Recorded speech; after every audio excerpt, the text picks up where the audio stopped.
Bonjour, j'espère que vous allez bien. Je suis très heureux de vous retrouver depuis le service pédiatrique du CHU de Lille pour rencontrer deux personnes impliquées dans une étude scientifique de l'INSERM. Il y a d'un côté Domiti. Bonjour, je m'appelle Domiti, j'ai 13 ans. Une jeune volontaire fan de beaux-arts et de judo. Et de l'autre, Cyrielle. Bonjour, je suis la maman de Domiti. Professeure des écoles de 43 ans, passionnée par son travail. Impossible de se douter que cette petite famille contribue à faire avancer les connaissances sur une maladie rare et méconnue. T'arrives à tirer la langue ? Très bien. Vous écoutez Les Volontaires, le podcast qui va à la rencontre de celles et ceux qui participent à la recherche médicale du seul organisme de recherche public entièrement dédié à la santé humaine, l'INSERM. Moi, c'est Chandru Kumar. Je suis journaliste docteur en neurosciences. Et pour ce nouvel épisode, nous allons nous intéresser à la maladie qui touche Domiti. C'est l'atrésie de l'œsophage. C'est une maladie rare, ça concerne un enfant sur 2500. Il s'agit d'une malformation grave du système digestif qui nécessite d'être opérée le plus rapidement possible après la naissance. Cette chirurgie réparatrice permet aujourd'hui à Domiti de s'alimenter presque normalement. Mais le presque n'est pas un détail. Une fois adolescents, une partie des enfants atteints d'atrésie de l'œsophage ont des difficultés à s'alimenter, ce qui a des conséquences négatives, parfois graves sur leur santé. Mais pourquoi, malgré leur opération, certains jeunes vont bien et d'autres non ? Quelle est la proportion de jeunes en souffrance ? Existe-t-il des facteurs de risque que l'on peut anticiper, voire traiter ? C'est une très très bonne question. Les causes connues de l'atrésie de l'œsophage, elles sont pas clairement déterminées aujourd'hui. Il y a quand même quelques idées. C'est sans doute une maladie qui est d'origine multifactorielle. Donc il doit y avoir des facteurs de prédisposition génétique.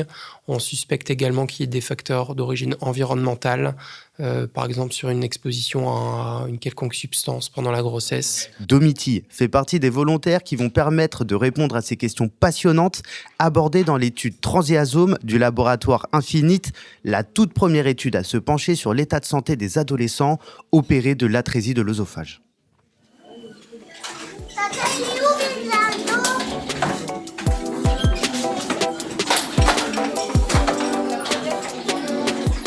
Je suis avec Domiti et Cyrielle, dans un couloir du service de pédiatrie du CHU de Lille, rempli de vie avec des enfants qui jouent tout autour de nous. Nous sommes sur le point d'aller à une consultation médicale qui constitue la première étape de l'étude Transéasome. En temps normal, je stresse toujours un petit peu avant de venir. En gros, j'ai de la pâte à modeler dans ma main. Ça me sert à déstresser, à malaxer. Non mais c'est très bien d'avoir des techniques pour réguler un peu comme ça justement son stress. Toi, Domiti, depuis que t'es petite, t'as l'habitude de venir à l'hôpital ? T'as eu plusieurs opérations, c'est ça ? Oui, c'est ça. J'en ai eu une à la trachée. J'en ai eu une aussi vers le ventre. Parce qu'on me faisait nourrir par le ventre. Domiti, comme tous les jeunes atteints d'atrésie de l'œsophage, est suivi via des consultations médicales régulières. Vas-y. Bonjour madame. Vas-y, installez-vous. Merci. Comment tu vas, Domiti ? Je vais bien. Tu vas bien ? Oui. Alors. Celles-ci sont réalisées par le docteur Mathieu Antoine, pédiatre spécialisé en gastro-entérologie. Ouais. Vas-y, tu veux bien t'asseoir ? Et je vais t'inviter à respirer très fort par la bouche. Il est aujourd'hui accompagné de Mélanie Leroy, chercheuse et chef de projet de l'étude Transéasome ou Transisome à l'anglaise, c'est comme vous voulez. En pratique, si vous êtes d'accord pour participer, il y a des documents administratifs à remplir. Cette consultation est l'occasion pour les équipes scientifiques de réaliser l'inclusion, une étape indispensable à toute étude scientifique. Notamment un consentement pour documenter le fait que vous étiez bien d'accord pour participer. C'est un document à remplir par vous, madame. Je vous en donne un. L'étude Transéasome concerne des jeunes de 13-14 ans atteints d'atrésie de l'œsophage, une maladie rare qui touche en France 180 nouveau-nés par an. Alors l'atrésie de l'œsophage, c'est une malformation congénitale, c'est-à-dire que le bébé dans le ventre de sa maman a déjà cette anomalie. L'œsophage, donc c'est l'organe qui mène les aliments de la bouche jusque dans l'estomac. Et l'atrésie, ça évoque que cet organe n'est pas complet. Et en l'occurrence, pour la majeure partie des formes d'atrésie de l'œsophage, l'œsophage n'est pas en continuité. C'est-à-dire que l'enfant, quand il va avaler du lait, le lait ne va pas pouvoir descendre dans l'estomac puisqu'il va se retrouver dans un cul-de-sac et l'enfant va devoir le vomir, voire avoir des difficultés respiratoires. Et donc ça, c'est quelque chose qui est vu assez vite après la naissance et qui parfois est même vu en anténatal, c'est-à-dire avant la naissance. Une chirurgie réparatrice est donc indispensable à leur survie, mais ne permet pas d'éviter tous les problèmes de santé liés à cette malformation. En fait, sur les 6 premières années de sa vie, Domiti, elle a été nourrie par sonde. Donc, rien ne passait du tout par la bouche. Elle pouvait, à partir de 6-9 mois, tous les conduits étaient réparés par les médecins, sauf que Domiti, en fait, elle n'avait pas appris depuis la naissance à manger, à déglutir. Donc, il a fallu réapprendre à manger. Domiti, aujourd'hui, du coup, est-ce que tu as l'impression de pouvoir manger tout ce que tu as envie de goûter ? Oh oui. Ouais. C'est quoi tes gros kiffs alimentaires ? Les lasagnes de mon papa. Mathieu, Antoine, quels sont les symptômes de l'atrésie chez les adolescents ? Eh bien, la plupart des adolescents, ils se plaignent quand même encore de difficultés alimentaires qui sont plus ou moins importantes, mais au minimum, il y en a beaucoup qui décrivent qu'ils sont gênés quand ils avalent des aliments plutôt secs. Voilà. Après, c'est également des patients qu'on suit au niveau respiratoire, puisqu'il y a certains patients qui ont des manifestations respiratoires chroniques, parce que c'est des enfants qui, quand ils étaient petits, avaient une trachéomalacie, c'est-à-dire qu'ils avaient la trachée qui était un peu molle et qui avait tendance à s'affaisser, notamment quand ils étaient malades. Donc ça peut donner une toux et des difficultés respiratoires. Et on a certains patients qui ont également encore ça. Justement, j'ai du mal à faire de longs efforts sportifs. Du coup, quand je fais demi-fond au collège, c'est pas pratique. Concernant le système digestif, il y a également des patients qui ont encore un reflux gastro-œsophagien. C'est quand le contenu de l'estomac remonte dans l'œsophage, ce qui peut être normal pour un bébé qui régurgite, mais ça l'est beaucoup moins pour un enfant plus grand. Parfois, ces symptômes sont tels que les enfants ne peuvent pas assurer une croissance suffisante avec leur alimentation, donc on suit beaucoup le poids, la taille, ce qu'on appelle le stade pubertaire, c'est-à-dire est-ce que ces ados font correctement leur puberté, leur adolescence. Alors, 46 kilos et 1m54. Ok, tu peux t'allonger sur la table d'examen. Je vais noter ça. Je peux regarder le ventre ? Oui. Ouais. Ça, elle te gêne pas tes cicatrices ? Non. Non. Domiti, t'as une cicatrice où ? Vers le bas du cou, jusque un tout petit peu au-dessus du nombril. Ok. Donc assez grand. Après, j'ai aussi d'autres cicatrices comme en bas à gauche de mon ventre, à peu près aussi à côté du nombril. Et je crois que j'en ai une autre un peu au-dessus de la hanche, côté droit. L'étude Transéasome a 2 objectifs. Décrire l'état de santé des adolescents et trouver les facteurs de risque liés aux symptômes de la maladie. Le protocole demande donc une triple implication aux volontaires. Dans un premier temps, Domiti donne des informations sur son état de santé lors de la consultation médicale avec le docteur Antoine.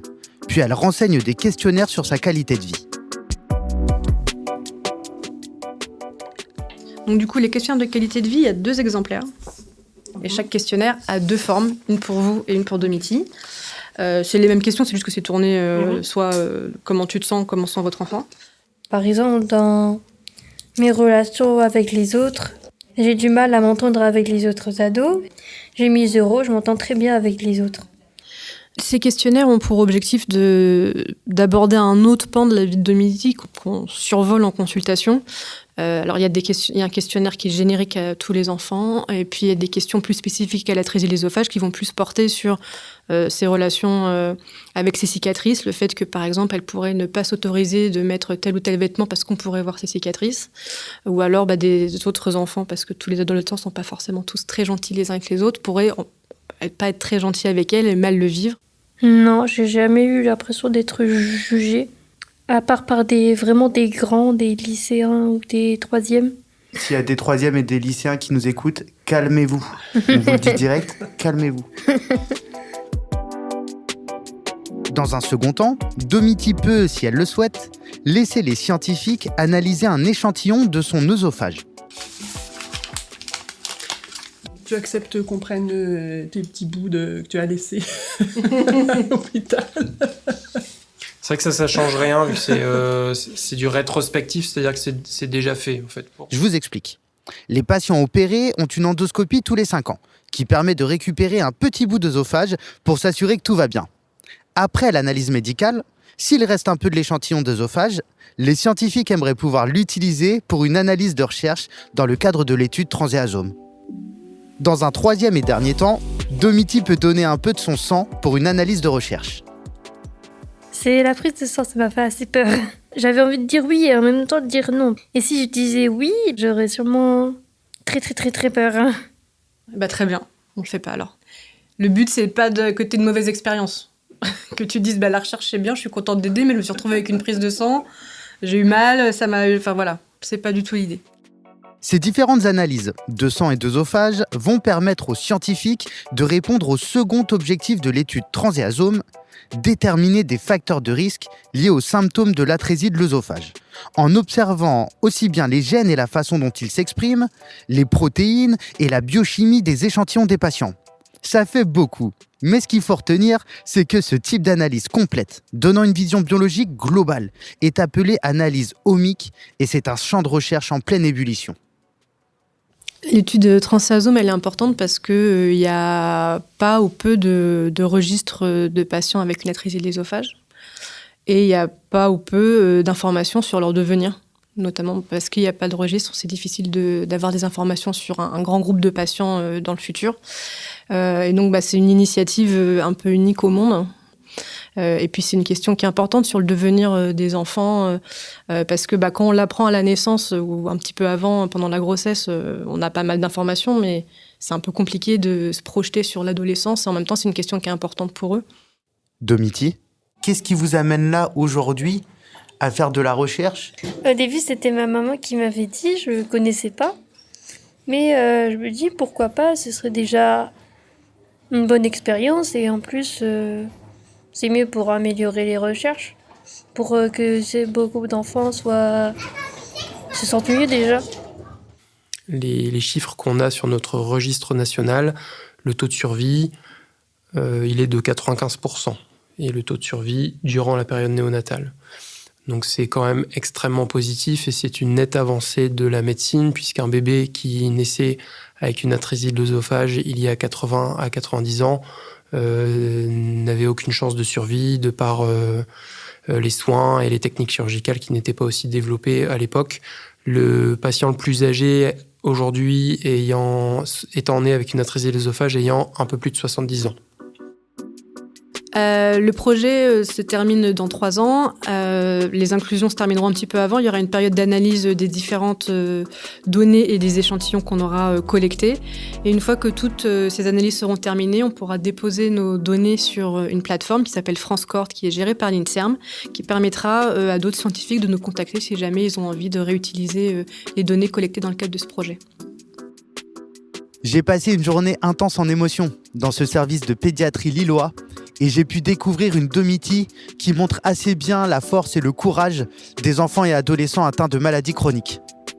À très vite pour de nouvelles rencontres scientifiques avec les volontaires. Merci d'avoir écouté cet épisode consacré aux volontaires qui participent à la recherche sur l'atrésie de l'œsophage. Les volontaires, c'est un podcast de l'INSERM, produit par Maison K-Prod. À bientôt pour de nouvelles aventures et de nouvelles études en recherche médicale. Et si vous avez aimé cet épisode, n'hésitez pas à vous abonner et à le partager autour de vous. Et si vous le pouvez, pensez à nous mettre 5 étoiles sur votre application, ça nous aide vraiment.